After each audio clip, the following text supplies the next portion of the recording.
ഞാൻ സമ്പന്നനാവുന്നത് എൻ്റെ ചിന്തകളിൽ നിന്നാണ്. എനിക്ക് ഒന്നുമില്ലെങ്കിലും ഞാൻ സമ്പന്നനാണ്. ഓക്കെ, അന്ന് നിങ്ങളുടെ ശരീരം വളരെ ഓട്ടോമാറ്റിക്കായിട്ട് ഹീലിങ്ങിലോട്ട് പോവുകയും ചെയ്യും. വളരെ ചെറുപ്പത്തിൽ അബ്യൂസറായ കുട്ടികൾക്ക് ഈ പാല്, വെണ്ണ, അതുപോലത്തെയുള്ള വൈറ്റ് പദാർത്ഥങ്ങൾ, ഞാൻ പറഞ്ഞ അർത്ഥം മനസ്സിലാവുന്നില്ല, ആ വൈറ്റ് പദാർത്ഥങ്ങൾ കാണുമ്പോൾ വൊമിറ്റിംഗ് ടെൻഡൻസിക്ക് വരും. നമ്മുടെ ശരീരത്തിൽ സൈക്കോസൊമാറ്റിക്കുള്ള അസുഖങ്ങൾ ഡെവലപ്പ് ചെയ്യും. ഈ ഹോർമോൺസ് വന്ന് ഡംപായി കിടക്കും. വയറ്റിലാവാം, വയറുവേദനയാവാം, നമ്മുടെ ഷോൾഡർ പെയിൻ ആവാം, നെക്ക് പെയിൻ ആവാം, മുടി കൊഴിച്ചിലാവാം. അതായത് ഇപ്പോൾ എൻ്റെ ഏതെങ്കിലും പർട്ടിക്കുലർ സെല്ലുകൾക്ക് ഡാമേജ് സ്റ്റാർട്ട് ചെയ്തിട്ടുണ്ടെങ്കിൽ ആ സെല്ലുകൾ റീവർക്ക് ചെയ്യേണ്ടി വരും, റിപ്പയർ ആവും. ഈ നെഗറ്റീവായി ഊർജ്ജം കടത്തിടുമ്പോൾ എന്ത് പറ്റുമെന്ന് പറഞ്ഞു കഴിഞ്ഞാൽ, നമ്മൾ പോയി കണക്ട് ചെയ്യുന്നത് നെഗറ്റീവായ ആളുകളായിട്ടായിരിക്കും, നമ്മൾ പോയി ബന്ധപ്പെടുന്നതും നെഗറ്റീവായ സർക്കിളിലായിരിക്കും, നമ്മൾ ഫുള്ള് നെഗറ്റിവിറ്റിയിൽ നിൽക്കും. അമ്മയുടെ ഉദരത്തിൽ നിന്ന് വരെ ആവാം. അമ്മയുടെ ഉദരത്തിൽ നിന്ന് അമ്മയെടുത്ത നെഗറ്റീവായ ഇമോഷൻസ് എന്തെന്നെല്ലാം രാഹുലിൻ്റെ ഈ പ്രശ്നങ്ങളുടെ എല്ലാം കാരണം. ആ ട്രോമേനെ തടയുന്നതാണ് രാഹുൽ ചെയ്യുന്ന തെറ്റ്.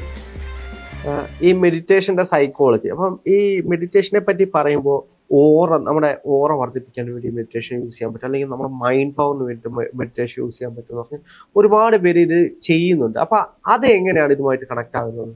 നിങ്ങളുടെ ജീവിതത്തിലെ ഏതൊരു ദുഃഖങ്ങളും ഏതൊരു പ്രശ്നങ്ങളും നിങ്ങൾക്ക് മാറണമെന്ന് ആഗ്രഹമുണ്ടോ, നിങ്ങൾ കൃത്യമായ ജപങ്ങളോ മെഡിറ്റേഷൻസോ ഉപയോഗിക്കുക.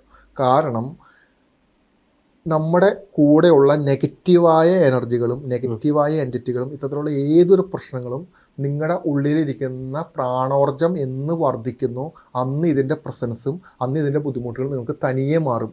അന്ന് നിങ്ങളുടെ ശരീരം വളരെ ഓട്ടോമാറ്റിക്കായിട്ട് ഹീലിങ്ങിലോട്ട് പോവുകയും ചെയ്യും. മനസ്സിലാക്കേണ്ട എന്താണെന്ന് പറഞ്ഞു കഴിഞ്ഞാൽ, മെഡിറ്റേഷൻ ഉപയോഗിച്ച് നമ്മൾ ഡെവലപ്പ് ചെയ്യുന്നത് ഈശ്വരൻ്റെ അതേ എനർജിയാണ്.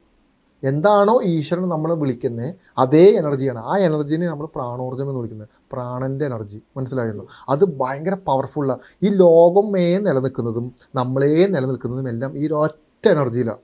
ആ എനർജി ആരാണോ ഉയർത്തുന്നത്, ആ എനർജി ആരാണോ കൂട്ടിക്കൊണ്ടിരുന്നത്, ആ വ്യക്തി ഭഗവാന് തുല്യമാവുന്ന. മനസ്സിലാവുന്നുണ്ടോ? ആ പോയിന്റിലോട്ട് നമ്മൾ എത്തും. നമ്മുടെ ആത്മാവ് ആ പോയിന്റിലോട്ട് എത്തണം. മനസ്സിലായോ? എന്ന് പറഞ്ഞു കഴിഞ്ഞാൽ, ഇപ്പോൾ രാഹുൽ എന്ന് പറയുന്ന വ്യക്തിക്ക്, രാഹുലിന് ജീവിതത്തിൽ ഒരുപാട് പ്രശ്നങ്ങളുണ്ട്. സാമ്പത്തികമായ പ്രശ്നങ്ങളുണ്ട്, മാനസികമായ പ്രശ്നങ്ങളുണ്ട്, വീട്ടിൽ ഒറ്റപ്പെടലാണ്, എന്ത് ചെയ്താലും പരാജയമാണ്. സംതിങ് രാഹുൽ ഇതിനെല്ലാം പരിശ്രമിക്കുന്ന ഒരാളാണ് കൂടി ചെയ്യണം. വെറുതെ ഇരിക്കുന്ന ഒരാളല്ല കാര്യമല്ല പറയുന്നത്. രാഹുൽ എന്താ ചെയ്യാൻ പറ്റുക? ഞാൻ രാഹുലിന് മെഡിറ്റേഷൻ തരുന്നു. ഞാൻ തരുന്ന മെഡിറ്റേഷൻ എനർജി മെഡിറ്റേഷനാണ്. ഈ മെഡിറ്റേഷൻ രാഹുൽ ചെയ്യാൻ വേണ്ടി ശ്രമിക്കുക. എന്നാൽ രാഹുലിന് മെഡിറ്റേഷൻ ചെയ്യാൻ പറ്റില്ല. അതാണ് എൻ്റെ ഹൈലൈറ്റ്. കാരണം രാഹുലിൻ്റെ ജീവിതത്തിലോട്ട് വേണ്ട, രാഹുലിന് രക്ഷപ്പെടാൻ വേണ്ടി ചെയ്യുന്ന എന്തൊരു കാര്യം നമുക്ക് കണ്ടിന്യൂ ചെയ്യാൻ പറ്റില്ല. കാരണം അത് പോസിറ്റീവായ കാര്യമാണ്. രാഹുലിന് അന്ന് നെഗറ്റീവായ കാര്യം ചെയ്യാം. രാഹുൽ ഇപ്പോൾ രാവിലെ എഴുന്നേറ്റിട്ട് ഒരു നെഗറ്റീവായ കാര്യം ചെയ്യാൻ വേണ്ടി ആഗ്രഹിക്കുക. രാഹുലിന് അത് 1 2 3 എത്ര വർഷം വേണം ചെയ്യാം. പക്ഷേ രാഹുലിന് വേണ്ടിയിട്ട് രാഹുൽ ചെയ്യാൻ വേണ്ടി ഒരു പോസിറ്റീവായ കാര്യത്തിന് രാഹുൽ ചെയ്യാൻ പറ്റില്ല. അതാണ് അതിൻ്റെ പ്രത്യേകത. നമ്മൾ പോസിറ്റീവായൊരു കാര്യം ചെയ്യുന്ന സമയത്ത് നമുക്ക് ഒരുപാട് തടസ്സങ്ങൾ വരും, നമുക്ക് ഒരുപാട് എനർജി വേരിയേഷൻ വരും, നമുക്ക് ഒരുപാട് മാനസികമായ പ്രശ്നങ്ങൾ വരും. മനസ്സിലാക്കേണ്ടത്, ഈ മെഡിറ്റേഷൻ ചെയ്യുന്ന സമയത്ത് രാഹുലിൻ്റെ ഉള്ളിൽ നിന്ന് ഈ എനർജീസിനെ ഡെവലപ്പ് ചെയ്യുന്ന ഒരു ടെക്നിക്കാണത്.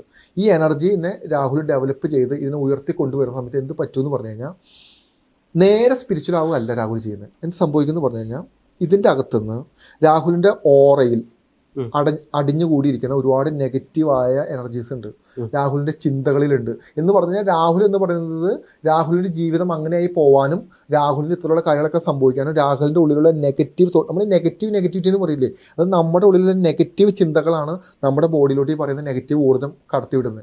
ഈ നെഗറ്റീവായ ഊർജ്ജം കടത്തിവിടുമ്പോൾ എന്ത് പറ്റുമെന്ന് പറഞ്ഞു കഴിഞ്ഞാൽ, നമ്മൾ പോയി കണക്ട് ചെയ്യുന്നത് നെഗറ്റീവായ ആളുകളായിട്ടായിരിക്കും, നമ്മൾ പോയി ബന്ധപ്പെടുന്നതും നെഗറ്റീവായ സർക്കിളിലായിരിക്കും, നമ്മൾ ഫുള്ള് നെഗറ്റിവിറ്റിയിൽ നിൽക്കും. എന്നിട്ടാണ് നമ്മൾ ഇതിന് രക്ഷപ്പെടാൻ വേണ്ടി നോക്കുന്നത്. നമ്മുടെ ഉള്ളിൽ എവിടെയൊക്കെയോ പോസിറ്റിവിറ്റി ഉണ്ട്, അതിനെ പറ്റിയല്ല പറയുന്നത്. ഈ എനർജി ഡെവലപ്പ് ചെയ്യുന്ന സമയത്ത് എന്ത് പറ്റുമെന്ന് പറഞ്ഞു കഴിഞ്ഞാൽ, അടുത്ത നിമിഷം മുതൽ രാഹുലിൻ്റെ ചിന്തകളെയും രാഹുലിൻ്റെ ശരീരത്തെയും പിന്നെ രാഹുലിൻ്റെ നെഗറ്റീവായ ഊർജ്ജത്തിനെ കൺട്രോൾ ചെയ്യാൻ പറ്റില്ല. കാരണം രാഹുൽ എല്ലാ ദിവസവും പ്രാക്ടീസ് ചെയ്തുകൊണ്ടിരിക്കുക ഈ ഊർജ്ജത്തെ ഡെവലപ്പ് ചെയ്യാൻ വേണ്ടി. ഈ ഊർജ്ജത്തിൻ്റെ അളവ് വർദ്ധിക്കുന്തോറും രാഹുലിൻ്റെ ഉള്ളിലിരിക്കുന്ന നെഗറ്റീവായ ചിന്തകൾ സബ്-കോൺഷ്യസിൻ്റെ അകത്ത് എൻ്റർ ചെയ്തിട്ട് അവിടെ ഇരിക്കുന്ന, എന്ന് പറഞ്ഞു കഴിഞ്ഞാൽ രാഹുലിൻ്റെ നെഗറ്റിവിറ്റി തുടങ്ങിയത് എവിടെ നിന്നാന്ന് പോലും രാഹുലിന് അറിയില്ല. അമ്മയുടെ ഉദരത്തിൽ നിന്ന് വരെ ആവാം. അമ്മയുടെ ഉദരത്തിൽ നിന്ന് അമ്മയെടുത്ത നെഗറ്റീവായ ഇമോഷൻസ് എന്തെല്ലാം ആവാം രാഹുലിൻ്റെ ഈ പ്രശ്നങ്ങളുടെ എല്ലാം കാരണം.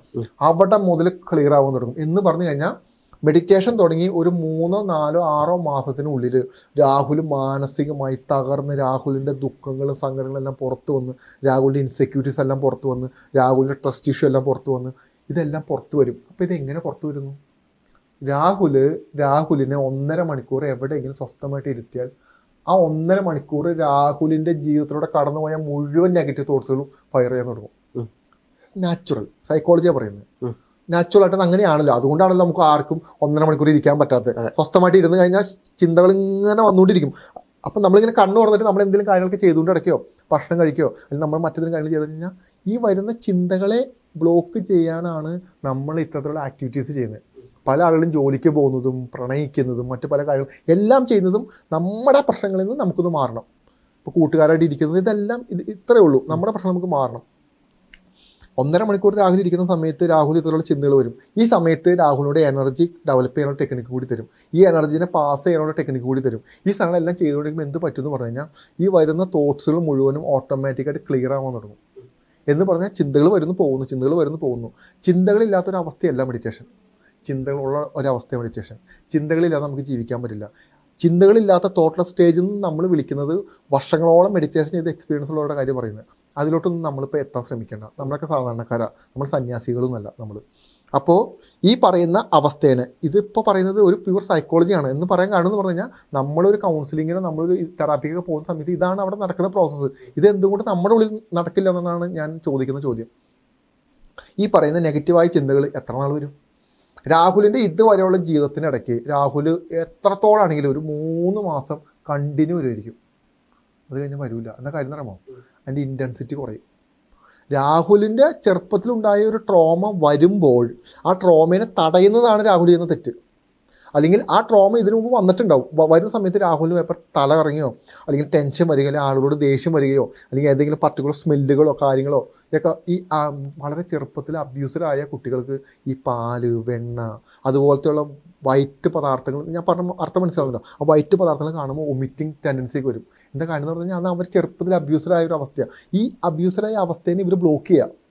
അത്തരത്തിലുള്ള സാഹചര്യത്തിലോട്ട് ഇവർ പോകാതിരിക്കൊണ്ട് ബ്ലോക്ക് ചെയ്യുക. ശരിക്കും ഇവർ ഫോഴ്സ്ഫുള്ളിയാണ് പോകുന്നത്. വളരെ ചെറുപ്പത്തിൽ ഉപദ്രവിക്കപ്പെട്ട കുട്ടികൾ, വളരെ ചെറുപ്പത്തിൽ കളിയാക്കപ്പെട്ട കുട്ടികൾ, ഇവരെല്ലാവരും അത്തരത്തിലുള്ള സിറ്റുവേഷൻ റീക്രിയേറ്റ് ചെയ്യുന്ന സമയത്ത് ഇവർ ബ്ലോക്ക് ചെയ്യും. എന്ന് പറഞ്ഞാൽ നമ്മളെ ബ്ലോക്ക് ചെയ്യുക. പക്ഷെ അത് വരണം, അത് വന്ന് അത് ക്ലിയർ ആവണം. അതിന് വേണ്ട സൊല്യൂഷൻസ് നമ്മൾ കൊടുക്കണം, അതിന് വേണ്ട എനർജീസ് നമ്മൾ പാസ് ചെയ്യണം. എന്ന് പറഞ്ഞു കഴിഞ്ഞാൽ ഇത്തരത്തിലുള്ള സാധനങ്ങളെല്ലാം നമ്മൾ ഈ മെഡിറ്റേഷനിലൂടെ, നമ്മൾ ഈ എനർജി മെഡിറ്റേഷനിലൂടെ നമ്മൾ എടുത്ത് വെച്ച് രാഹുലിനെ കൊണ്ട് തന്നെ അത് ക്ലിയർ ചെയ്യിപ്പിക്കും. രാഹുൽ ക്ലിയർ ചെയ്തേ പറ്റൂ. കാരണം രാഹുൽ മെഡിറ്റേഷൻ സ്റ്റേറ്റില്ല. രാഹുലിൻ്റെ ഇമോഷനല്ല രാഹുൽ ഇരിക്കുന്ന എനർജി ബേസിലാണ്. അതായത് ഈ എനർജി ഡെവലപ്പ് ചെയ്തിരിക്കുന്ന സ്റ്റേറ്റാണത്. ആ സമയത്ത് രാഹുൽ ഈ സാധനങ്ങളൊക്കെ വന്നു കയറുന്ന സമയത്ത് രാഹുൽ ആദ്യമൊക്കെ ഒന്ന് പാനിക്കാവും. പിന്നീട് ക്ലിയർ ചെയ്യാൻ ശ്രമിക്കും. ക്ലിയർ ചെയ്യാനുള്ള ഈ പറയുന്ന ഗൈഡൻസ് എല്ലാം ഞാൻ തരും, ഇതെങ്ങനെയാണ് ക്ലിയർ ചെയ്ത് കളയേണ്ടത് എന്ന് പറഞ്ഞാൽ രാഹുലിൻ്റെ ഉള്ളിലുള്ള ദുഃഖങ്ങളും സങ്കടങ്ങളും വിഷമങ്ങളും എൻ്റെ അടുത്ത് പറയുന്നും വേണ്ട, എനിക്ക് അറിയാൻ വേണ്ട ഒരാളുടെ രഹസ്യം. പക്ഷേ രാഹുലിന് സ്വയമായിട്ട് ഇത് ചെയ്യാൻ പറ്റും. ആ തലത്തിലോട്ട് രാഹുലിനെ എത്തിക്കും. രാഹുൽ ശരിക്കും മരണം വരെ ആ തലത്തിലോട്ട് എത്താൻ ശ്രമിക്കണം. ശ്രമിച്ചില്ലെങ്കിൽ എന്ത് പറ്റുന്ന അറിയാമോ? എവിടെയെങ്കിലും പോയി എന്തെങ്കിലും മരുന്ന് കഴിച്ചിട്ടോ അല്ലെങ്കിൽ അവിടെയൊക്കെ പോയിട്ട് ജീവിതം തകർന്നരിപ്പടമായി എൻ്റെ ലൈഫ് മറ്റുള്ള ആളുകളാണ് കളഞ്ഞെന്നുള്ള പേരിൽ രാഹുൽ നടക്കേണ്ടി വരും. എന്ന് പറഞ്ഞു കഴിഞ്ഞാൽ രാഹുലിൻ്റെ ഏറ്റവും വലിയ ശത്രു രാഹുലിൻ്റെ ഓർമ്മകളാണ്. വേറെ ആരാ? പുറത്തുള്ള ശത്രുവിന് രാഹുലിന് എന്ത് ചെയ്യാൻ പറ്റും? ഒന്നും ചെയ്യാൻ പറ്റില്ല. ഒരു പരിധിയുണ്ട്. രാഹുലിൻ്റെ ഉള്ളിലിരിക്കുന്ന രാഹുലിൻ്റെ ശത്രു മനോഭാവമല്ല, വളരെ വൾഗറായ, ഏറ്റവും മോശപ്പെട്ട, ഒരാളെ കൊല്ലുമെന്ന് വരെ പറയുന്ന മാനസികാവസ്ഥയാണ് രാഹുലിൻ്റെ ഏറ്റവും വലിയ ശത്രു. രാഹുൽ മുന്നോട്ട് പോകുന്നതിന് കാരണം അതാണ്, രാഹുലിനെ പിന്തിരിപ്പിക്കുന്ന കാരണം അതാണ്, രാഹുലിന് ജോലി കൃത്യമായി ചെയ്യാൻ പറ്റുന്ന കാരണം അതാണ്, രാഹുലിന് ഉറങ്ങാൻ പറ്റുന്നതിന് കാരണം ഇതാണ്. ഇതെല്ലാമാണ് കാരണക്കാരും മറ്റു പലതുണ്ടാവും. പക്ഷേ ഈ ഓർമ്മകൾ രാഹുലിനെ വേട്ടയാടിക്കൊണ്ടിരിക്കും. ഏതൊരു മനുഷ്യൻ്റെയും പ്രശ്നം ഈ ഓർമ്മകളാണ്. രാഹുൽ കഴിഞ്ഞു പോയ കാലഘട്ടത്തിലെ ഓർമ്മകളാണ്. കഴിഞ്ഞു പോയ കാലഘട്ടത്തിൽ നമ്മളെ വേദനിപ്പിച്ചതും നമ്മളെ സങ്കടപ്പെടുത്തിയതും നമ്മളെ ഒറ്റപ്പെടുത്തിയതും നമ്മളെ തകർത്ത് തരിപ്പണമാക്കി ചവിട്ടി അരച്ച ആളുകളെല്ലാം ഉണ്ട്. ഈ സാധനമാണ് നമ്മൾ മെഡിറ്റേഷനിൽ ആദ്യത്തെ 6 മാസം നമ്മൾ പ്രാക്ടീസ് ചെയ്യുന്നത്. ഈ ആദ്യത്തെ 6 മാസം ഈ തരത്തിലുള്ള ചിന്തകളെ ക്ലിയർ ചെയ്യാനാണ് നമ്മൾ ഉപയോഗിക്കുന്നത്. അതിന് നമ്മൾ ഉപയോഗിക്കുന്നതാണ് എനർജി. ഈ എനർജി ഉപയോഗിക്കുന്ന സമയത്ത് നമ്മുടെ ഈ പറഞ്ഞ കോൺഷ്യസ് മൈൻഡ് കട്ടായി പോകും. എന്ന് പറഞ്ഞാൽ നമ്മൾ ഹൈ എനർജി ഇരിക്കുന്ന സമയത്ത് നമ്മൾ എവിടെ ഇരിക്കുന്നത് എന്താണെന്ന് നമുക്ക് ചിന്ത കിട്ടില്ല. കറക്റ്റ് നമ്മുടെ ബ്രെയിനുമായിട്ടായിരിക്കും നമ്മൾ കണക്റ്റ്. നമ്മുടെ ബ്രെയിൻ ഇങ്ങനെ ഫയർ ചെയ്തുകൊണ്ടിരിക്കും. ബ്രെയിൻ കുറേ നാൾ ഇത് ഫയർ ചെയ്ത് ഇത് ഇല്ലാണ്ടായി മാറും. ഇതില്ലാണ്ടായി മാറിയതിന് ശേഷമാണ് അടുത്ത ഘട്ടത്തിലാണ് നമ്മൾ ഇതിന് ചേഞ്ച് ചെയ്യും. മെഡിറ്റേഷൻ ചേഞ്ച് ചെയ്യുന്നതിന് ശേഷം ഇവരുടെ ലൈഫ്, ഫ്യൂച്ചർ, ഇവരുടെ എനർജി ബേസ് നമ്മൾ സെറ്റ് ചെയ്യും. എന്ന് പറഞ്ഞു കഴിഞ്ഞാൽ മെഡിറ്റേഷൻ എന്ന് പറയുന്നത് 3-4 ഘട്ടങ്ങളിലൂടെ പോകുന്നത്. ആദ്യം മെഡിറ്റേഷൻ ചെയ്യുമ്പോൾ ക്ലിയർ ആവുന്നത് നമ്മുടെ മെൻറ്റാലിറ്റിയാണ്, മാനസികാവസ്ഥയാണ്. എന്ന് പറഞ്ഞു കഴിഞ്ഞാൽ നമ്മൾ അതുവരെ കണ്ടതും കേട്ടതും എടുത്തതും നമ്മൾ കൊണ്ടുവരുന്ന ട്രോമാസ് എല്ലാം ആദ്യം ക്ലിയർ ആവും. എന്നാണോ രാഹുലിൻ്റെ ഉള്ളിലുള്ള ഇത്തരത്തിലുള്ള മോശമായ ചിന്തകളും മോശമായ കാര്യങ്ങളെല്ലാം ക്ലിയർ ആവുന്നത്, അന്ന് രാഹുലിൻ്റെ ശരീരം ക്ലിയർ ആവും. സൈക്കോളജി. അതിൻ്റെ കാരണം എന്ന് പറയുമ്പോൾ രാഹുലിന് ഏറ്റവും മോശമായ ചിന്തകൾ വരുമ്പോഴും ഏറ്റവും ദേഷ്യവും സങ്കടമൊക്കെ വരുമ്പോഴാണ് രാഹുലിൻ്റെ ശരീരത്തിൽ ആവശ്യമില്ലാത്ത നെഗറ്റീവ് ഹോർമോൺസ് പ്രൊഡ്യൂസ് ചെയ്യുന്നത്. ഈ പറയുന്ന ആവശ്യമില്ലാത്ത ഹോർമോൺസാണ് രാഹുലിൻ്റെ ശരീരത്തിൽ ഏറ്റവും കൂടുതൽ അസുഖം ഉണ്ടാക്കുന്നത്. തർക്കമില്ലല്ലോ. പൊതുവെ അങ്ങനെയാണ് നമ്മുടെ സൈക്കോളജി പരമായി അങ്ങനെയാണ്. നമ്മുടെയൊക്കെ ഏറ്റവും ട്രോമപരമായിട്ടുള്ള എന്ത് കാര്യങ്ങളും നമ്മുടെ ശരീരത്തിൽ സൈക്കോസൊമാറ്റിക്കുള്ള അസുഖങ്ങൾ ഡെവലപ്പ് ചെയ്യും. ഈ ഹോർമോൺസ് വന്ന് ഡംപായി കിടക്കും. വയറ്റിലാവാം, വയറുവേദനയാവാം, നമ്മുടെ ഷോൾഡർ പെയിൻ ആവാം, നെക്ക് പെയിൻ ആവാം, മുടി കൊഴിച്ചിലാവാം, എന്ത് വേണമെങ്കിലും ആവാം. ഈ സാധനം ചിന്തകൾ ക്ലിയർ ആയാൽ ഹോർമോൺസ് പ്രൊഡ്യൂസ് ആവില്ലല്ലോ. അടുത്ത നിമിഷം ഈ പറയുന്ന ചിന്തകളെല്ലാം നമ്മുടെ അടുത്ത് മെഡിറ്റേഷൻ എടുത്ത് കളഞ്ഞു കഴിയുമ്പോൾ അടുത്ത ഘട്ടത്തിൽ നമ്മൾ പോസിറ്റീവായി. കാരണം നമുക്ക് ആ ചിന്തകളില്ലെങ്കിൽ നമുക്ക് പോസിറ്റീവ് കണ്ടാൽ മതി. അപ്പോൾ നമ്മുടെ ശരീരം പതുക്കെ ചേഞ്ച് ആവാൻ തുടങ്ങും. ശരീരം ചേഞ്ച് ആവാൻ കുറച്ച് മാസങ്ങളെടുക്കും. ഈ ശരീരം ചേഞ്ച് ആയി കഴിഞ്ഞാൽ പിന്നെ നമ്മൾ എന്ത് ചിന്തിക്കുന്നു അത് നമ്മുടെ ശരീരം പ്രവർത്തിക്കാൻ തുടങ്ങും. ഇപ്പോൾ നമ്മളൊന്ന് ചിന്തിക്കും, ശരീരത്തിന് വഴിക്കൂ. മനസ്സിലാവുന്നുണ്ടോ? രാവിലെ ഒന്ന് ജിമ്മിൽ പോകും, നടക്കാൻ പോകുന്നില്ല. കാരണം എന്താ? ശരീരത്തിന് ഇഷ്ടത്തിനാണ്, മൈൻഡിന് ഇഷ്ടത്തിനാണ്. നമ്മുടെ ശരീരവും നമ്മുടെ മൈൻഡും ഒന്നല്ല. നമ്മുടെ ആവശ്യങ്ങൾക്ക് വേണ്ടി നമ്മൾ ചിന്തിക്കുന്ന ചില ആവശ്യങ്ങൾക്ക് വേണ്ടി നമ്മൾ നമ്മുടെ ശരീരത്തിനെ ഉപയോഗിക്കുന്നതല്ലാതെ അതിൻ്റെ അപ്പുറത്തോട്ട് നമ്മുടെ ശരീരത്തിന് കൃത്യമായി യൂട്ടിലൈസ് ചെയ്യുന്നില്ല. ഉറപ്പാണ്. അത് ഒരു തർക്കമില്ലാത്ത കാര്യമാണ്. മനസ്സിലാവും. അത് എല്ലാവരും കാര്യമാണ്. അങ്ങനെ ചെയ്യുന്ന ആൾക്കാർ രക്ഷപ്പെട്ടു പോകും. ഈ മൈൻഡിനെയും ഈ ശരീരത്തിനെയും നമ്മൾ ക്ലിയർ ചെയ്ത് കഴിഞ്ഞാൽ അടുത്ത നിമിഷമാണ് ഈ എനർജി ബേസിലുള്ള ട്രീറ്റ്മെൻറ്റ് സ്റ്റാർട്ട് ആവുന്നത്. എന്ന് പറഞ്ഞു കഴിഞ്ഞാൽ പിന്നെ നമ്മുടെ ലൈഫിലുണ്ടാവുന്ന കാര്യങ്ങൾ, പ്രശ്നങ്ങൾ, മറ്റു പല അസുഖങ്ങൾ, അതായത് ഇപ്പം എനിക്കിവിടെ ഈ മുട്ട് എനിക്ക് വേദന ആണെന്ന് വിചാരിക്കാം. നമ്മുടെ മെഡിറ്റേഷൻ ചെയ്ത് കഴിയുമ്പോൾ എന്ത് സംഭവിക്കുന്നു പറഞ്ഞു കഴിഞ്ഞാൽ എവിടെയാണോ നിങ്ങൾക്ക് ഹീലിങ്സ് വേണ്ടത്, എവിടെയാണോ നിങ്ങൾക്ക് ഏറ്റവും കൂടുതൽ ഇഷ്യൂ ഉള്ളത്, ആ പോയിന്റിലോട്ട് എനർജി പുഷാവാൻ തുടങ്ങും. നിങ്ങൾ ശ്രമിക്കേണ്ട തനിയെ പുഷാവും. അതായത് നമ്മൾ മെഡിറ്റേഷൻ സ്റ്റൈലിരിക്കുമ്പോൾ നമുക്ക് കൃത്യമായിട്ട് മനസ്സിലാവും എവിടെയാണ് നമ്മൾ ഇഷ്യൂ കൊടുക്കുന്നത്. എനർജി ബേസിൽ നമുക്കിതിനെ ട്രീറ്റ് ചെയ്യാൻ പറ്റും. ഇത് ഞാൻ എൻ്റെ സഹായമല്ല പറയുന്നത്, ദൈവത്തിൻ്റെ കാര്യമല്ല പറയുന്നത്. രാഹുൽ തന്നെ ഇത്തരത്തിലുള്ള എനർജീനെ ഡെവലപ്പ് ചെയ്തിട്ട് രാഹുലിൻ്റെ ശരീരത്തിലോട്ട് പുഷ് ചെയ്യുന്ന കാര്യത്തെ പറയുന്നത്. ഇത് രാഹുൽ സ്വയമായിട്ട് ചെയ്യാവുന്ന കാര്യമാണ്. ഇത് പതുക്കെ അവിടെ ക്ലിയർ ആവാൻ തുടങ്ങും. എങ്ങനെയാണ് ക്ലിയർ ആവുന്നത്? നമ്മുടെ ഓരോ സെല്ലുകൾക്കും പ്രവർത്തിക്കാൻ എനർജി വേണം. അല്ലാതെ നമ്മുടെ ശരീരത്തിൽ ഒരു സെല്ലും പ്രവർത്തിക്കില്ലല്ലോ. ഈ ഭാഗത്ത് നമുക്ക് അസുഖം വരുന്നത് എങ്ങനെയാണ്? അവിടെ ഏതെങ്കിലും സെല്ലുകളോ ഫ്ലൂയിഡുകളോ മറ്റെന്തെങ്കിലും പ്രശ്നങ്ങളോ ഡാമേജ് ആയി തുടങ്ങുന്നതാണല്ലോ. ഈ മുട്ടുവേദനയ്ക്ക് കാരണം എന്തായിരിക്കും? എൻ്റെ കൈമുട്ടിൻ്റെ വേദനയ്ക്ക് കാരണം എന്തായിരിക്കും? എൻ്റെ ഉള്ളിലുള്ള നെഗറ്റീവായ ചിന്തകളോ അല്ലെങ്കിൽ എൻ്റെ മറ്റെന്തെങ്കിലും പ്രശ്നങ്ങളോ എന്തെങ്കിലും മരുന്നുകളുടെ സൈഡ് എഫക്റ്റുകളോ ഇതൊക്കെ ആയിരിക്കും. പൊതുവേ മുട്ടുവേദനയ്ക്ക് ആങ്സൈറ്റി മൂലമൊക്കെ ഉണ്ടാകുന്ന മുട്ടുവേദന, നടുവേദനയൊക്കെ ഭയങ്കര കൂടുതലാണ്. ഡിപ്രഷൻ അടിച്ച് ഭക്ഷണം കഴിക്കാതെ ഈ ഇത്തരത്തിലുള്ള ടെൻഷൻ അടിച്ച് രാത്രി ഉറങ്ങാതെ കിടക്കുന്ന ആളുകൾക്ക് ഈ വേദന ഭയങ്കര കൂടുതലായിരിക്കും. നമ്മുടെ ബോഡിയിൽ നമ്മൾ ഈ പറയുന്ന എനർജീസിനെ ഡെവലപ്പ് ചെയ്താൽ നമ്മുടെ ശരീരത്തിലുള്ള എല്ലാ സെല്ലുകളും ആക്റ്റീവ് ആവും. മനസ്സിലാവുന്നുണ്ടോ? എല്ലാ സെല്ലുകളും ആക്റ്റീവ് ആകുമ്പോൾ ഏത് സെല്ലുകളാണോ ഡാമേജ് തുടങ്ങുന്നത്, അതായത് ഇപ്പോൾ എൻ്റെ ഏതെങ്കിലും പർട്ടിക്കുലർ സെല്ലുകൾക്ക് ഡാമേജ് സ്റ്റാർട്ട് ചെയ്തിട്ടുണ്ടെങ്കിൽ ആ സെല്ലുകൾ റീവർക്ക് ചെയ്യേണ്ടി വരും, റിപ്പയർ ആവും, പുതിയ സെല്ലുകളോടെ ഫോം ചെയ്യും. മനസ്സിലായോ? ബ്ലഡ് പ്രഷർ കൂടും. മനസ്സിലായോ? എന്ന് പറഞ്ഞാൽ നമുക്ക് വേണ്ട എല്ലാ സാധനങ്ങളും നോർമലാവും നമ്മുടെ ശരീരത്തിൽ. ഓട്ടോമാറ്റിക്കായിട്ട് ഹീലിംഗ് സംഭവിച്ചില്ലേ? ഇതെങ്ങനെ സംഭവിക്കുന്നത്? എവിടെ നിന്ന് നമ്മൾ സ്റ്റാർട്ടാവുന്നത്? നമ്മൾ സ്റ്റാർട്ടാവുന്നത് നമ്മുടെ മാനസികാവസ്ഥയെന്നാണ്. ഇതാണ് പറയുന്നത്. മെഡിറ്റേഷൻ ഉപയോഗിച്ചിട്ട് നിങ്ങൾ സ്പിരിച്വൽ ആവുന്നതിന് മുമ്പ് നിങ്ങൾ ഹീലാവുമെന്ന് പറഞ്ഞത് ഇതുകൊണ്ടാണ്. ഇത് സൈക്കോളജി. മനസ്സിലാവുന്നുണ്ടോ? ഇങ്ങനെയേ നിങ്ങൾക്ക് പോകാൻ പറ്റുള്ളൂ. അതുകൊണ്ട് ഞാൻ തുടക്കം പറഞ്ഞാൽ മോഹവാഗ്ദാനങ്ങളല്ല കൊടുക്കുന്നത്. നിങ്ങളുടെ ജീവിതത്തിലുള്ള എന്ത് പ്രശ്നങ്ങളും നിങ്ങൾക്ക് മെഡിറ്റേഷൻ ഉപയോഗിച്ച് ക്ലിയർ ചെയ്യാൻ പറ്റും. നിങ്ങൾക്ക് ലോകത്തിൽ വേറെ ഒരു വഴി നിങ്ങൾക്കില്ല. അങ്ങനെ നിങ്ങൾ നിങ്ങളുടെ മനസ്സും നിങ്ങളുടെ ശരീരത്തിനെയും ക്ലിയർ ചെയ്ത് നിങ്ങൾ വരുന്ന സമയത്ത് കൃത്യമായി വെള്ളം കുടിക്കും. നിങ്ങൾ തനിയെ വെള്ളം കുടിക്കും. നിങ്ങളുടെ വിശപ്പ് കൺട്രോൾ ആവാൻ തുടങ്ങും. മനസ്സിലാവുന്നുണ്ടോ? നിങ്ങൾ സംസാര ടോൺ മാറും. നിങ്ങൾക്ക് നെഗറ്റീവായ ഇമോഷൻ വന്നാൽ നിങ്ങൾക്ക് സെൻസ് ചെയ്യാൻ പറ്റും.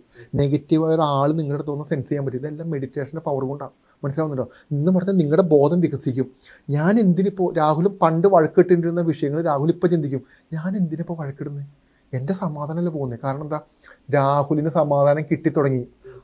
കിട്ടിയ സമാധാനത്തിൻ്റെ വാല്യൂ രാഹുലിന് അറിയാം. ഈ വാല്യൂ ആണ് രാഹുലിന് മുന്നോട്ട് കൊണ്ടുപോകാൻ പോകുന്നത്. മറ്റേത് അങ്ങനെയല്ല. രാഹുലെ, നമ്മുടെ കൂടെ നടക്കുന്ന 90% ആളുകൾക്കും സമാധാനം എന്ന് പറയുന്ന വാക്കിന് വാല്യൂ ഇല്ല. സന്തോഷം എന്ന് പറയുന്ന വാക്കിന് വാല്യൂ ഇല്ല. സന്തോഷമോ സമാധാനമോ, ഞാൻ ഇത് ചെയ്തു, എനിക്ക് സന്തോഷം കിട്ടി, സമാധാനം കിട്ടി, ഇല്ല. സാറ്റിസ്ഫാക്ഷൻ. നമ്മൾ വീട്ടിൽ പട്ടിക്ക് ഭക്ഷണം വാങ്ങിച്ചു കൊടുക്കുന്നതിലാണ് വീട്ടിലുള്ള ആളുകൾ വീട്ടുകാർക്ക് ഭക്ഷണം വാങ്ങിച്ചു കൊടുക്കുന്നത്. ഭക്ഷണം ഉണ്ടല്ലോ, ഇടാൻ വസ്ത്രം ഉണ്ടല്ലോ, ഇത് മാത്രം മതിയോ ജീവിതത്തിൽ ജീവിക്കാൻ? പോരാ. അതിൻ്റെ അപ്പുറത്തോട്ട് മറ്റു പല കാര്യങ്ങളുണ്ട്. എന്ന് പറഞ്ഞു കഴിഞ്ഞാൽ ഈ മെഡിറ്റേഷൻ ഉപയോഗിച്ച് നമ്മൾ ഈ പറയുന്ന മനസ്സും നമ്മുടെ ശരീരത്തിനും നമ്മൾ ഒന്നാക്കി അടുത്ത ഘട്ടത്തിലോട്ടാണ് നമ്മൾ സ്പിരിച്വൽ ആവുന്നത്. അവിടെ നിന്ന് ജീവിതത്തിൻ്റെ ഒരു സത്യം എന്താണെന്ന് പറഞ്ഞു കഴിഞ്ഞാൽ നമ്മുടെ ജീവിതത്തിൽ ഏറ്റവും സന്തോഷിക്കാനും ഏറ്റവും ആനന്ദത്തിലിരിക്കാനും ചിരിക്കാനും ആനന്ദിക്കാനും നമുക്ക് ഒരാളുടെ സഹായവും വേണ്ട. നമുക്കൊരു വസ്തുക്കൾ വേണ്ട, കാറ് വേണ്ട, വീട് വേണ്ട, ഭർത്താവ് വേണ്ട, ഭാര്യ വേണ്ട, കുഞ്ഞുങ്ങൾ വേണ്ട, ഒന്നും വേണ്ട, കയ്യിൽ പണവും വേണ്ട, നമുക്ക് സന്തോഷിക്കാം എന്ന് പറഞ്ഞു കഴിഞ്ഞാൽ ഈ ഇത്രയും വിഷയങ്ങളിൽ തേടി നടന്ന നിങ്ങളുടെ സന്തോഷം ഇവിടെ ഒന്നും അല്ലായിരുന്നു എന്നുള്ള റിയാലിറ്റി രാഹുൽ മനസ്സിലാവാൻ തുടങ്ങും. എന്ന് പറഞ്ഞാൽ അത് ഇവിടെ ഇരിക്കുന്നത്. മനസ്സിലാവുന്നുണ്ടോ? ഞാൻ സമ്പന്നനാവുന്നത് എൻ്റെ ചിന്തകളിൽ നിന്നാണ്. എനിക്ക് ഒന്നുമില്ലെങ്കിൽ ഞാൻ സമ്പന്നനാണ്, ഓക്കെ എന്ന് പറഞ്ഞു കഴിഞ്ഞാൽ ഈ മെഡിറ്റേഷൻ സ്റ്റേറ്റിൽ നിങ്ങൾക്ക് ലഭിക്കാൻ പോകുന്ന വലിയൊരു അനുഗ്രഹം എന്താണെന്ന് പറഞ്ഞു കഴിഞ്ഞാൽ നിങ്ങൾ ആനന്ദിക്കാൻ തുടങ്ങും. അടുത്ത നിമിഷം മുതൽ നിങ്ങൾ സന്തോഷിക്കാൻ തുടങ്ങും. ഇതെങ്ങനെയാണ്? നമ്മൾ വളരെ പ്യുവറായി, മനസ്സിലാവുന്നുണ്ടോ? നമ്മൾ ഈശ്വരനുമായിട്ട് കണക്റ്റ് ആവാം. ആ കണക്റ്റ് ആവുന്ന സമയത്ത് നിങ്ങളുടെ ഉള്ളിൽ സന്തോഷം വരാൻ തുടങ്ങും. നിങ്ങളെ വേദനിപ്പിക്കുന്ന എത്ര പേരുണ്ടായിക്കോട്ടെ, എന്തുണ്ടായിക്കോട്ടെ, ഇതിൽ നിന്നെല്ലാം നിങ്ങൾ മാറും. കാരണം നിങ്ങൾ എന്ന് പറയുന്ന വ്യക്തി ശരീരമല്ല. നിങ്ങൾ പറയുന്ന വ്യക്തി നിങ്ങൾ ഒന്നാണ്. അത് നിങ്ങൾ അവിടെ നിന്ന് വന്നതാണ് എന്നുള്ള നമ്മുടെ ബോധം വികസിക്കാൻ തുടങ്ങും. ഈ ബോധം വികസിക്കാൻ തുടങ്ങുന്ന സമയത്ത് ഈ പറയുന്ന ഭൂമി എല്ലാം നിങ്ങളുടെയായിട്ട് നിങ്ങൾക്ക് ഫീൽ ചെയ്യും. ഈ കിടക്കുന്ന കടൽ മുഴുവനും നിങ്ങളുടെയായിട്ട് ഫീൽ ചെയ്യും. വഴിക്കൂടെ നടക്കുന്ന ചെടികളും പൂക്കളും ഈ പറയുന്ന വൃക്ഷങ്ങളും പഴങ്ങളും എല്ലാം നിങ്ങളുടെയായിട്ട് ഫീൽ ചെയ്യും. ഇപ്പം എന്താ പ്രശ്നം എന്ന് പറയുമ്പോൾ, ഇപ്പം നമ്മുടെ പ്രശ്നം എന്ന് പറയുമ്പോൾ നമുക്കൊന്നുമില്ല എന്ന് പറഞ്ഞു നടക്കാം. നമ്മൾ എല്ലാ മനുഷ്യരും ബേസിക് പ്രശ്നം പണമില്ല, അതില്ല, ഇതില്ല, ഒന്നുമില്ല. മറ്റേത് അങ്ങനെയില്ല, ഒന്നുമില്ല എന്നുള്ള ബോധം നമുക്ക് കട്ടാവും. ഇതെല്ലാം നമ്മുടെയാണെന്നുള്ള ബോധം കട്ടാവും. മനസ്സിലാവുന്നുണ്ടോ? രാഹുൽ ഒരു കടലിൻ്റെ മുന്നിൽ പോയി ഈ കടൽ എൻ്റെ ആണെന്ന് ഓർത്ത് സന്തോഷിച്ച തെറ്റു പറയാൻ പറ്റുമോ? ഇല്ല. രാഹുൽ എന്ത് വിചാരിക്കുന്നു എന്നുള്ളതാണ്. രാഹുൽ ആ പോസിറ്റീവായി വിചാരിക്കുന്നതെന്ന് രാഹുൽ എന്ത് ക്രിയേറ്റ് ചെയ്തെന്നുള്ളതാണ്. ആ കടൽ രാഹുലിൻ്റെ എന്ന് പറഞ്ഞാൽ ആ കടൽ രാഹുലിൻ്റെയാ, അല്ലാതെ ആ കടൽ വേറെ ആരുടെയാ? ഈ ഭൂമിയിലുള്ള എല്ലാ മനുഷ്യൻ്റെയാണ് കടൽ. ഈ ആകാശങ്ങളും പൂക്കളും ചെടികളും എല്ലാം എന്ന് പറഞ്ഞു കഴിഞ്ഞാൽ നമ്മുടെ ബോധം ഈ പറയുന്ന ഒരു സെൻസിലോട്ട് മാറും. അപ്പം നമുക്ക് മുന്നിൽ വരുന്ന മനുഷ്യർ നമ്മൾ വേദനിപ്പിച്ചാൽ ഓക്കെ, അത് ഇന്ന കാരണം കൊണ്ട് ആണ്, അത് ഇന്ന കാരണം കൊണ്ടാണല്ലോ വേദനിപ്പിക്കുക എന്നൊരു ബോധത്തിലോട്ട് എത്തും. ഇത് പരിണാമം. ഇതൊരു ബ്രെയിൻ എക്സ്പാൻഷനാണ്. എന്ന് പറഞ്ഞാൽ മെഡിറ്റേഷൻ ചെയ്യുന്നത് കൊണ്ട് നിങ്ങൾക്ക് ആനന്ദമാണ് ലഭിക്കുന്നത്, അല്ലാതെ നിങ്ങൾക്ക് കാറും ബംഗ്ലാവും പണവും ഒന്നല്ല ലഭിക്കുന്നത്. തെറ്റിദ്ധരിക്കാതെ. അപ്പോൾ ഒരു വലിയ ചോദ്യം ഉണ്ടല്ലോ, ഇത് എന്നാത്തിന് ഈ ആനന്ദ സന്തോഷമൊക്കെ കൂടുതൽ ചോദിച്ചിട്ട് കടയിൽ പോയി കൊടുത്താൽ ഇത് കൊടുത്തു കഴിഞ്ഞാൽ കിട്ടൂല, അരി കിട്ടൂലല്ലോ, ഇതെല്ലാം പറയാൻ വേണ്ടി വരുന്ന അടുത്ത ഡയലോഗ്. രാഹുൽ ഞാൻ പറഞ്ഞിട്ടുണ്ട് ഇതേ കാര്യം. രാഹുൽ ചെയ്യുന്ന ജോലി, ഇപ്പം ഇരിക്കുന്ന ജോലി, രാഹുൽ ഒരു അവതാരകനാണ് അബാക് മീഡിയയിൽ, സീനിയർ ജേർണലിസ്റ്റിൽ ഒരാളാണ്. രാഹുലിൻ്റെ ജോലി ഇന്നത്തെ ദിവസം ഏറ്റവും സന്തോഷമായിട്ട് ചെയ്താൽ മാത്രമാണ് രാഹുലിന് ഇന്നത്തെ ദിവസം ഏറ്റവും സന്തോഷമായിട്ട് ഇരിക്കാനും ഏറ്റവും സന്തോഷമായിട്ട് ഒരു നേരത്തെ ഭക്ഷണം കഴിക്കാനും രോഹിത് ചേട്ടൻ്റെ മുമ്പിൽ പോയിട്ട് ഏറ്റവും സന്തോഷമായിട്ട് ഇരിക്കാനും പറ്റുള്ളൂ. ഈ ജോലി ഏറ്റവും സന്തോഷമായിട്ട് രാഹുൽ ചെയ്യണമെങ്കിൽ രാഹുലിൻ്റെ ഉള്ളിൽ എന്തുണ്ടാവണം? സമാധാനം ഉണ്ടാവണം. ശരിയാണല്ലോ? സമാധാനവും സന്തോഷവും ഉണ്ടെങ്കിൽ രാഹുലിന് 1, 2, 3 മണിക്കൂർ കൊണ്ട് ചെയ്യേണ്ട ജോലി അരമണിക്കൂറിൻ്റെ 1 മണിക്കൂർ കൊണ്ട് രാഹുലിന് തീർക്കാം. കാരണം രാഹുൽ ഫുൾ ഫോക്കസ്ഡാണ്. ഇത്രേ ഉള്ളൂ. സിമ്പിളാണ് ലോജിക്ക്. മനസ്സിലായോ? എന്ന് പറഞ്ഞു കഴിഞ്ഞാൽ നമ്മുടെ ഉള്ളിൽ ആനന്ദവും സന്തോഷവും ഉണ്ടെങ്കിൽ നമ്മൾ ചെയ്യുന്ന ജോലിയിലും നമ്മൾ നടക്കുന്ന നമ്മുടെ കൂട്ടുകാർക്കും നമ്മുടെ ഫാമിലിക്കും നമ്മുടെ പാർട്ട്ണർക്കും എല്ലാവർക്കും നമുക്കത് കൊടുക്കാൻ പറ്റും. അത് കൊടുക്കുമ്പോൾ നമുക്ക് തിരിച്ചു കിട്ടും. നമുക്കപ്പോൾ സന്തോഷം ഉണ്ടാവും. സിമ്പിൾ. നിങ്ങൾ ആനന്ദത്തോടെ, നിങ്ങൾ സന്തോഷത്തോടെ നിങ്ങൾ എന്ത് പ്രവൃത്തി ചെയ്യുന്നു അതായിരിക്കും ഈ ലോകത്തിലെ ഏറ്റവും വലിയ പ്രവൃത്തി. അതായിരിക്കും ലോകത്തിലെ ഏറ്റവും റിസൾട്ട് കിട്ടുന്ന പ്രവൃത്തി. അതല്ലാതെ നിങ്ങൾ സ്ട്രെസ് അടിച്ച്, നിങ്ങൾ ടെൻഷൻ അടിച്ച്, നിങ്ങളാരും സ്നേഹിക്കാനില്ല, ഈ ജോലി ഒന്ന് ചെയ്യണം, ഇന്ന് രാവിലെ എഴുന്നേറ്റ് പോലും ഞാൻ ഉറങ്ങിയിട്ടില്ല, എനിക്ക് ഈ ജോലി എങ്ങനെ ചെയ്തു തീർക്കണം എന്നുള്ള മനോഭാവത്തിലാണ് പകുതി പേരും ജോലി ചെയ്യുന്നത്, പകുതി പേരും കിടന്നുറങ്ങുന്നത്, പകുതി പേരും വീട്ടിലോട്ട് ചേരുന്നത്, പകുതി പേരും കുഞ്ഞുങ്ങളുടെ ഒപ്പം ഇരിക്കുന്നത്, ഭാര്യയുടെ ഒപ്പം ഇരിക്കുന്നത്, അമ്മയുടെ ഒപ്പം ഇരിക്കുന്നത്, കാമുകിയുടെ ഒപ്പം ഇരിക്കുന്നത്. അവരുടെ ഉള്ളിൽ സമാധാനം ഇല്ലാതെയാണ്. രാഹുലിന് തോന്നുന്നുണ്ടോ സമാധാനത്തോടെ ഇരിക്കണമെന്ന്? സമാധാനമില്ല. അത് എവിടെ നിന്ന് സ്റ്റാർട്ടാക്കണം? അത് സ്റ്റാർട്ടാക്കേണ്ട പോയിന്റാണ് ഞാൻ പറയുന്നത്. Take meditation. രാഹുൽ നിങ്ങൾക്ക് പൈസ മുടക്കില്ല. രാഹുൽ നിന്ന് ആലോചിച്ച് നോക്കി. നിങ്ങൾ പോയിട്ട് ഒരാളുടെ മുമ്പിൽ പോയി നിങ്ങളുടെ ദുഃഖങ്ങൾ പറയേണ്ട, സങ്കടങ്ങൾ പറയേണ്ട. നിങ്ങൾ പൈസ മുടക്കില്ല. പൈസ മുടക്കില്ലാത്ത ഒരു 2 മണിക്കൂർ, ഒരു ദിവസം 2 മണിക്കൂർ നിങ്ങൾക്ക് മാറ്റി വെച്ച് ചെയ്യാൻ പറ്റുന്നില്ലെങ്കിൽ നിങ്ങൾ പ്രശ്നങ്ങൾ അനുഭവിച്ച് ജീവിക്കേണ്ടവരാണ്. മനസ്സിലാവുന്നുണ്ട്? കാരണം നെഗറ്റീവായ ആളുകൾ ഈ ഭൂമിയിൽ വേണം. നെഗറ്റീവായ ആളുകൾ ഭൂമിയിലുണ്ടെങ്കിലേ ചില മനുഷ്യർക്ക് പോസിറ്റീവ് ആകാൻ പറ്റുള്ളൂ. രാഹുൽ എന്നെ ദ്രോഹിച്ചാലാണ് എനിക്ക് കൂടുതൽ ഭഗവാനുമായിട്ട് അടുക്കാൻ പറ്റുള്ളൂ. രാഹുൽ എന്നെ സ്നേഹിച്ചാൽ ഒരു പക്ഷേ ഞാൻ രാഹുലിലോട്ടായി പോകും. അപ്പോൾ രാഹുലിനെ ദ്രോഹിക്കണം എന്ന് പറഞ്ഞു കഴിഞ്ഞാൽ നമുക്ക് ഈ മെഡിറ്റേഷനും നമുക്ക് ഇത്തരത്തിലുള്ള കാര്യങ്ങളൊന്നും ചെയ്യാൻ പറ്റുന്നില്ലെങ്കിൽ മനസ്സിലാക്കിക്കോ, നമ്മൾ മറ്റുള്ള മനുഷ്യരെ സ്പിരിച്വൽ ലെവലിലോട്ട് കടത്തിവിടാൻ ശ്രമിക്കുന്ന മനുഷ്യരാണ് നമ്മൾ.